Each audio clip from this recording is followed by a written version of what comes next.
Genital mutilation has been nearly universally condemned. Genital mutilation has been condemned by the WHO, the United Nations Children's Fund, the United Nations Population Fund. According to the WHO, genital mutilation is recognized internationally as a violation of human rights. Genital mutilation is considered particularly egregious because, as the WHO notes, it is nearly always carried out on minors and is a violation of the rights of children. Most genital mutilation is not typically performed by force, but as WHO notes, that by social convention, social norm, the social pressure to conform, to do what others do and have been doing, as well as the need to be accepted socially and the fear of being rejected by the community. American culture is now normalizing the idea that minors can be given hormones to prevent their biological development of their secondary sexual characteristics. Dr. Levine, you have supported both allowing minors to be given hormone blockers to prevent them from going through puberty, as well as surgical destruction of a minor's genitalia. Like surgical mutilation, hormonal interruption of puberty can permanently alter and prevent secondary sexual characteristics.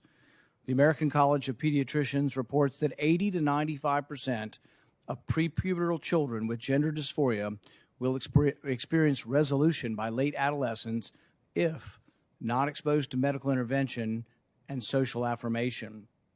Dr. Levine, do you believe that minors are capable of making such a life-changing decision as changing one's sex? Well, Senator, thank you for your interest in this question. Transgender medicine is a very complex and nuanced field with robust research and standards of care that have been developed. And if I am fortunate enough to be confirmed as the Assistant Secretary of Health, I would look forward to working with you and your office and coming to your office and discussing the particulars of the standards of care for transgender medicine. The specific question was about minors. Let's be a little more specific since you evaded the question. Do you support the government intervening to override the parent's consent to give a child puberty blockers, cross-sex hormones, and/or amputation surgery of breasts and genitalia? You have said that you're willing to accelerate the protocols for street kids. I'm alarmed that poor kids with no parents who are homeless and distraught, you would just go through this and allow that to happen to a minor. I would hope that you would have compassion for Kira Bell, who's a 23-year-old girl who was confused with her identity. At 14, she read on the internet about something about transsexual. She thought, well, maybe that's what I am. She ended up getting these puberty blockers, cross-sex hormones. She had her breasts amputated. But here's what ultimately she says now. And this is a very insightful decision from someone who made a mistake but was led to believe this was a good thing by the medical community. I made a brash decision as a teenager, as a lot of teenagers do, trying to find confidence and happiness, except now the rest of my life will be negatively affected, she said, adding that the medicalized gender transitioning was a very temporary, superficial fix for a very complex identity issue. What I'm alarmed at is that you're not willing to say absolutely minors shouldn't be making decisions to amputate their breast or to amputate their genitalia. For most of our history, we have believed that minors don't have full rights and the parents need to be involved. So I'm alarmed that you won't say with certainty that minors should not have the ability to make the decision to take hormones that will affect them for the rest of their life. Will you make a more firm decision on whether or not minors should be involved in these decisions? Senator, transgender medicine is a very complex and nuanced field, and if confirmed to the position of Assistant Secretary of Health, I would certainly be pleased to come to your office and talk with you and your staff about the standards of care and the complexity of this field. Let it go into the record that the witness refused to answer the question. The question is a very specific one. Should minors be making these momentous decisions? For most of the history of medicine, we wouldn't let you have a cut sewn up in the ER. But you're willing to let a minor take things that prevent their puberty, and you think they get that back? You give a woman testosterone enough that she grows a beard, you think she's going to go back looking like a woman when you stop the testosterone? You have permanently changed them. Infertility is another problem. None of these drugs have been approved for this. They're all being used off-label. I find it ironic that the left that went nuts over hydroxychloroquine being used possibly for COVID are not alarmed that these hormones are being used off-label. There's no long-term studies. We don't know what happens to them. We do know that there are dozens and dozens of people who've been through this who regret that this happened and a permanent change happened to them. And, you know, if you've ever been around children, 14-year-olds can't make this decision. In the gender dysphoria clinic in England, 10% of the kids are between the ages of 3 and 10. We should be outraged that someone's talking to a 3-year-old about changing their sex. I can't vote for you if you can't. Thank you so much, Senator Paul. Senator Levine, thank you for answering the question. I will turn to Senator Baldwin. Trying to get us out of here before Friday. With that, the gentleman from Ohio, Mr. Jordan, is recognized. Mr. Horowitz, does Peter Strzok like the president?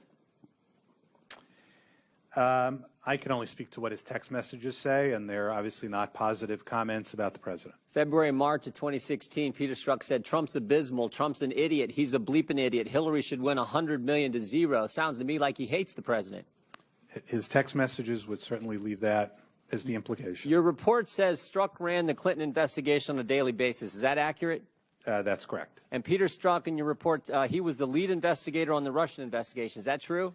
That's my understanding for the time period he was on. So the guy, he ran the Clinton investigation, he runs the Russian investigation, and he hates the president, but your report says while his bias cast a cloud, it didn't impact final decisions. Is that accurate? It didn't impact the prosecutor's final decision. Right. Let's look at a few other things Peter Strzok had to say. On May 4th, 2016, the day after President Trump secures the Republican nomination, Mr. Strzok says, now the pressure really starts to finish the Clinton investigation.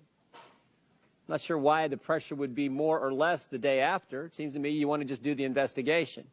On July 31st, as I mentioned earlier, the FBI opens the Russian investigation. 1 week later, Peter Strzok says, I can protect my country on many levels. 2 days after that, he says, we will stop Trump. 1 week after that, he says, no way he gets elected. It's like an insurance policy. So think about this, Mr. Horowitz. Peter Strzok opens, the FBI opens the Russia investigation on July 31st, 2016. Peter Strzok is the lead investigator. Within the next 15 days, he says, I can protect my country on many levels. No way he gets elected. We will stop him. We have an insurance policy.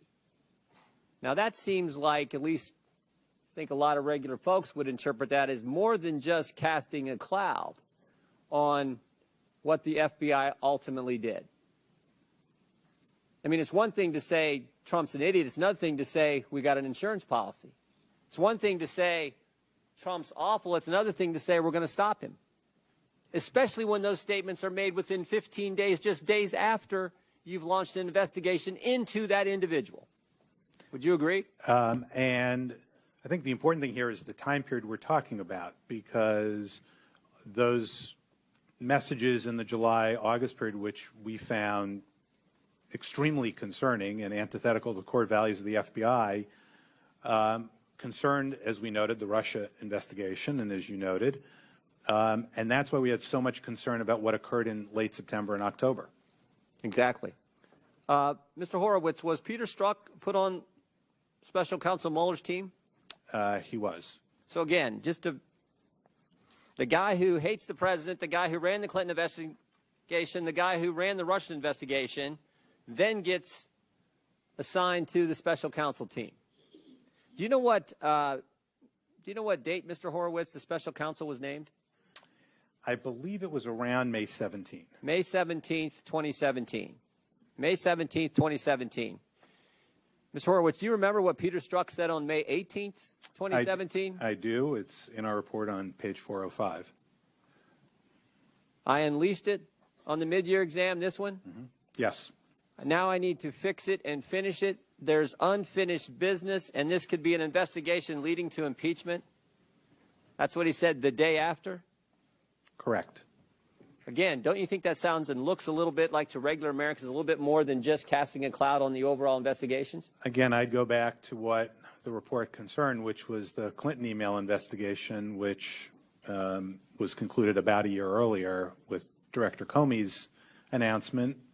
But it's precisely why we were concerned about what occurred in late September and October, when Mr. Strzok had the choice between working on the Russian investigation or on the Wiener laptop Clinton investigation. He was prioritizing one over the other. Chose Russia. Yeah. Let me just finish with this. And this is probably what bothers me more than all what we just went through, this More than that, probably what bothers me the most is Peter Strzok's attitude. I think it's what bothers Americans the most about this whole ordeal. I just want to go to one more text message one more thing Mr. Strzok said. This is back in that August time period again. August 26, 2016, Peter Strzok says, just went to a Southern Virginia Walmart. I can smell the Trump supporters. This is what ticks Americans off more than anything else. I'm convinced about all this in Clinton investigation, all this Russian investigation, is this idea that there are two sets of rules or two standards. One set of rules for us regular folk who shop at Walmart, but a different set if your name is Clinton, Comey, Lynch, McCabe, or if your name is Peter Strzok. And the arrogance and the condescension and the elitist attitude, that is what ticks people off. And as they look at all this and see what Strzok said throughout these investigations, that's why their confidence is so shaken. And frankly, that's why they're so mad. And that's why we got to get some answers from Mr. Rosenstein and Mr. Wray about this whole ordeal. With that, I yield back, Mr. Chair. To the gentleman from Ohio, Mr. Jordan. I thank the gentleman. Mr. Horowitz, James Comey, Director of the FBI, Andy McCabe, Deputy Director, Chief of Staff Jim Rubicki, General Counsel Jim Baker, FBI Counsel Lisa Page, and Deputy Head of Counterintelligence Peter Strzok. These were 6 important people at the FBI. Is that right? Correct. And they were the key players on the Clinton investigation and on the Russian investigation, correct? They were certainly important on both. Has Mr. Comey been fired? Yes. Has Mr. McCabe been fired? Yes. Did Mr. McCabe lie under oath, according to your report? In our view, yes. Yeah. Is there a criminal referral for Mr. McCabe? I'm not going to comment on that. Has Mr. Rubicki left the FBI? Yes. Has General Counsel Jim Baker left the FBI? Yes. Was he removed from his position prior to leaving the FBI? I'm not sure of that. Has Lisa Page left the FBI? Yes. Was she reassigned prior to leaving the FBI? I believe so. And has Peter Strzok been removed from his position as Deputy Head of Counterintelligence? Yes. Now, Mr. Horowitz, you've been in the DOJ for 10 years. You've been Inspector General for 6 years. You're chief of all the Inspector Generals. Have you ever seen anything like this at any other federal agency in your time in the federal government? 6 of the top people fired, demoted, reassigned, or left? I obviously can't speak broadly to other areas that I haven't known before, but yes, this is. I've been in this town 11 and a half years. I've never seen anything like this. Even the IRS scandal didn't come close. Never. And again, this is not in any type of reflection on the rank and file agents who I know you respect, we all respect, and do a great job. But these were the 6 key people. I have never seen anything like this in my time in government. My guess is there's not a person on this dais who has as well. Gentleman's time has expired.